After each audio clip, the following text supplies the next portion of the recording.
Vous écoutez L'Aiguillon, une parole qui interpelle à la lumière de l'Évangile. Collection Église, épisode 2. Un homme pour fondation. Une maison ne tient pas parce que ceux qui l'habitent sont irréprochables. Elle tient parce que ses fondations sont solides.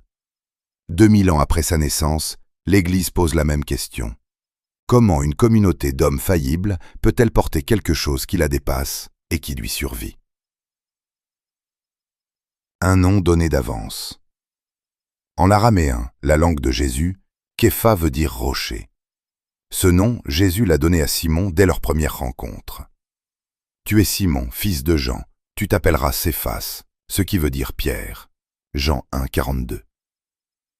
Bien avant tout miracle, bien avant toute confession de foi.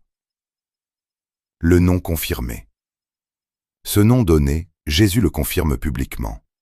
En Galilée du Nord, à Césarée de Philippe, Jésus demande à ses disciples « Pour vous, qui suis-je » Simon répond « Tu es le Christ, le Fils du Dieu vivant. » Une réponse que Jésus salue comme un don reçu d'en haut, non comme une déduction humaine. Ce n'est pas la chair et le sang qui t'ont révélé cela, mais mon Père qui est aux cieux. Alors il confirme le nom et le missionne. Tu es Pierre, et sur cette pierre je bâtirai mon église. Je te donnerai les clés du royaume des cieux. Matthieu 16, 18 à 19. Les clés. Des clés et un pouvoir qui va avec. Ce que tu lieras sur la terre sera lié dans les cieux, et ce que tu délieras sur la terre sera délié dans les cieux. Matthieu 16, 19. Dans la maison royale de l'Ancien Testament, les clés étaient confiées à l'intendant qui exerçait l'autorité du roi en son absence sans devenir lui-même le roi. Isaïe 22, 22. Jésus reprend cette image en la confiant à Pierre. Non celle d'un simple porte-parole, mais d'une autorité réelle exercée au nom du Christ sur la communauté naissante. Un homme faillible. Un homme faillible choisi pour fondation. Le même Simon reniera Jésus 3 fois quelque temps plus tard. Jésus l'avait prédit. Au soir du dernier repas, il lui dit « J'ai prié pour toi, afin que ta foi ne défaille point. Et toi, quand tu seras converti, affermis tes frères. » Luc 22, 32. La chute n'annule pas la mission, elle la précède, et Jésus la traverse avec lui. Après la résurrection, au bord du lac de Tibériade, 3 fois Jésus lui demande son amour. 3 fois il lui confie son troupeau, répondant ainsi aux 3 reniements. Paix mes brebis. Jean 21, 15 à 17.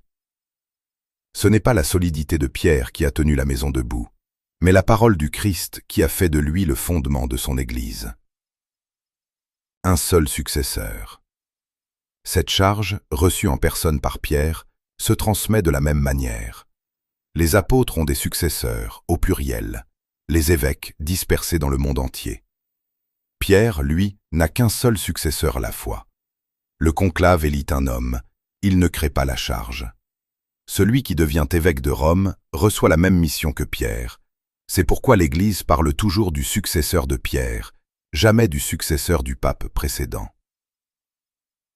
150 ans à peine après la mort de Pierre, un évêque de Lyon nommé Irénée peut réciter de mémoire le nom de chaque successeur à Rome jusqu'au pape de son temps. 12 noms, transmis un à un, sans rupture.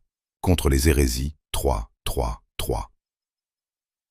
Une promesse faite à un homme faillible. Une charge transmise sans interruption depuis 2000 ans. Ce n'est pas la solidité des hommes qui a tenu la maison debout. C'est le roc sur lequel elle a été bâtie. Vous venez d'écouter L'Aiguillon. Retrouvez cet article et d'autres publications sur lesaiguillons.org. À bientôt pour un nouvel épisode.